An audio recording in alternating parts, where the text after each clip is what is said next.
بسم اللہ الرحمن الرحیم۔ السلام علیکم۔ اللہ تعالیٰ نے سال کے 12 مہینے پیدا کیے ہوئے ہیں اور اپنے فضل و کرم سے پورے سال کے 22 ایام کو خصوصی فضیلت عطا فرمائی ہیں۔ ان مہینوں میں محرم الحرام کا مہینہ ایسا مہینہ ہے جس کو قرآن کریم نے حرمت والا مہینہ قرار دیا ہے، اور پھر محرم الحرام میں محرم کی 10ویں تاریخ، جس کو عام طور پر عاشورہ کہا جاتا ہے، جس کے معنی ہیں 10ویں دن۔ یہ دن اللہ تعالیٰ کی رحمت و برکت خصوصی طور پر عموماً یہ تصور کیا جاتا ہے کہ محرم کا تقدس و احترام اور اس کی وجہ حرمت صرف سیدنا حسین کی شہادت ہے، حالانکہ یہ بات حقائق سے بالکل منافق ہے اور درست نہیں ہے۔ اصل میں محرم الحرام کی فضیلت شہادت ہے، حالانکہ یہ بات حقائق سے بالکل منافق اور درست نہیں ہے۔ اصل میں محرم حرام کی فضیلت شہادت حسن اور قواعد کربلا کے باعث نہیں ہے۔ دین اسلام میں اس مہینے کی فضیلت اس سے پہلے بھی تھی، بلکہ اسلام سے قبل کے ادیان میں بھی اس کی فضیلت و احترام مسلم چلی آ رہی ہے۔ ایک تو یہ کہ محرم الحرام کا شمار ان 4 الحرم میں سے ہوتا ہے جن کا ذکر قرآن کریم میں یوں کیا جاتا ہے: بے شک اللہ کے یہاں اللہ کے علم میں مہینوں کی تعداد اس دن سے 12 ہے جس سے اللہ نے زمین و آسمان پیدا کیے ہیں، اور ان میں سے 4 عزت والے ہیں۔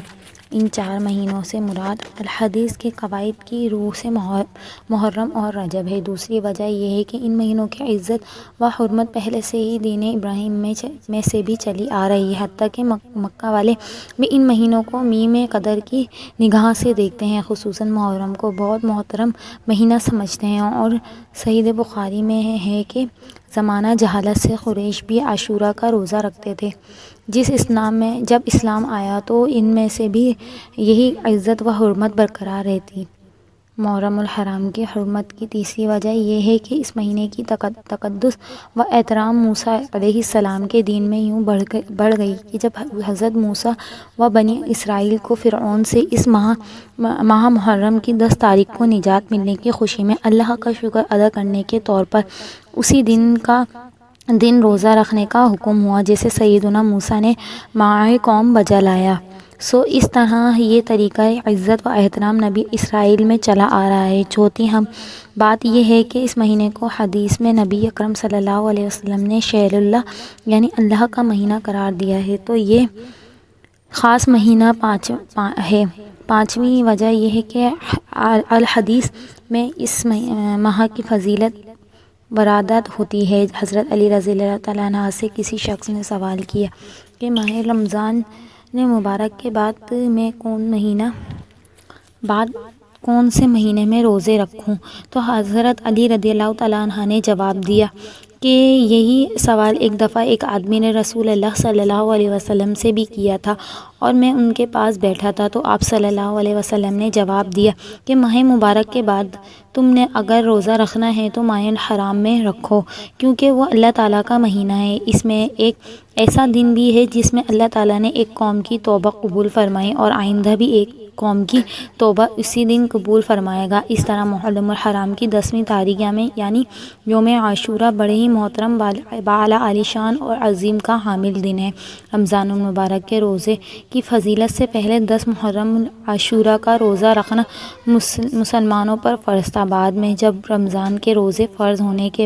ہوئے تو اس وقت عاشورہ کے روزے کی فضیلت منسوخ ہو گئی، لیکن نبی اکرم صلی اللہ علیہ وسلم نے عاشورہ کے دن روزہ رکھنے کو سنت اور مستحب قرار دیا، اور نبی اکرم صلی اللہ علیہ وسلم نے اس دن کے روزے کی اہمیت یوں بیان فرمائی: مجھے اللہ کی رحمت سے یہ امید ہے کہ جو شخص عاشورہ کا دن روزہ رکھے گا تو اس کے پچھلے 1 سال کے گناہ کا کفارہ ہو جائے گا۔ اس طرح 10 محرم کے دن اللہ نے حضرت موسیٰ علیہ السلام کو ان کی قوم کو فرعون سے نجات دلائی، تو حضرت موسیٰ علیہ السلام نے اس کا شکرانے کے روزے رکھے۔ اس لیے یہود بھی اس دن شکرانے کے طور پر روزہ رکھتے ہیں۔ نبی اکرم صلی اللہ علیہ وسلم کے علم میں جب سے یہ بات آئی تو آپ صلی اللہ علیہ وسلم نے فرمایا: ہم موسیٰ کے طرز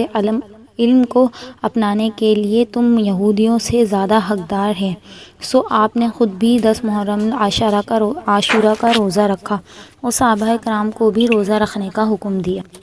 مگر وفات سے پہلے جب عاشورہ کا دن آیا تو آپ نے روزہ رکھا، اور ساتھ ہی یہ بھی فرمایا کہ 10 محرم کو ہم مسلمان بھی روزہ رکھتے ہیں اور یہود بھی، اس لیے اگر میں آئندہ سال زندہ رہا تو صرف عاشورہ کا روزہ نہیں رکھوں گا بلکہ اس کے ساتھ ایک اور روزہ ملاؤں گا، یعنی 9 محرم یا تا 11 محرم کا روزہ بھی رکھوں گا تاکہ یہودیوں کے ساتھ مشابہت ختم ہو جائے۔ افسوس یہ ہے کہ مسلمان سنی بھی اپنے دین کے حوالے سے کافی لا علم اور رضافی سبیوں نے لوگوں کے غیر محفوظ طریقے سے یہ جھوٹ سما دیا ہے کہ محرم کی عظمت و حرمت صرف شہادت حسین کی وجہ سے ہے، اور دوسرا یہ غلط خیال بھی لوگوں کے ذہنوں میں بٹھا دیا ہے کہ دنیا میں شہادت حسین جیسا مظلمت کا اور کوئی نہیں ہے، حالانکہ اس سے کئی گنا زیادہ دل سوز اور ظلمانہ کے بے شمار واقعات تاریخ اسلام میں جا بجا موجود ہیں، جس میں ایک واقعہ خلفائے رسول ام المومنین سیدنا عثمان کی شہادت ہے، جس نے بڑی بے دردی سے شہید کی آ گیا تھا۔ اس طرح نبی اکرم صلی اللہ علیہ وسلم کے اقدامات مبارک طائف میں لہو لہان ہونا، اس طرح غرور و احد میں دانت مبارک کی شہید ہونا، چہرہ انور کا زخمی ہونا اور اس سے نہ رکنے والا خون جاری ہونا، انگلی سے خون بہنا، اور تاریخ اسلام میں بہت سے انبیاء کرام کے مظلم و بے دردی کے ساتھ شہید ہونے کے واقعے جا بجا موجود ہیں، مگر آپ نے کسی کے منہ اور قلم سے ایسا واقعے کا تصدیق نہ سنا اور نہ اتنا اجاگر کرتے دیکھا ہوگا۔ آج کسی کو یہ گوارا نہیں کہ صحیح تاریخ کو دیکھے اور مطالعہ کر کے اس تاریخ کا پردہ چاک کر ڈالے۔ اللہ تعالی ہمیں دین اسلام کا صحیح سمجھ بوجھ عطا فرمائے، آمین۔